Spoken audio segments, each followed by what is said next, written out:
வீட்டில் எப்படி பண்ணுறதுன்னா அவங்கவுங்களுடைய சக்திக்கு ஏற்றவாறு வீட்டில் வேலோ, முருகனுடைய சிலையோ, முருகனுடைய படமோ, இந்த மூன்றில் ஏதாவது ஒன்றை வைத்து அந்த சிலையோ வேலோ இருந்தால் அபிஷேகம் பண்ணலாம்.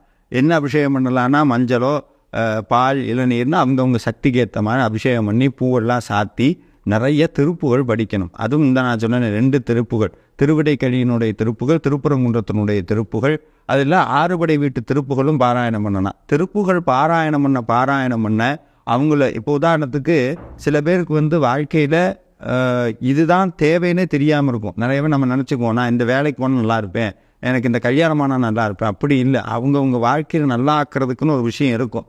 அதை தேடி கண்டுபிடிக்க நமக்கு தெரியாது. அப்படி தேடக்கூடிய அந்த தேடுதலை திருப்புகள் தொடங்கி வைக்கும். திருப்புகள் பாராயணம் பண்ணால் முருகப்பெருமான் கனவுலே வருவார், இந்த கோயிலுக்கு வாங்கன்னு உத்தரவு வரும்.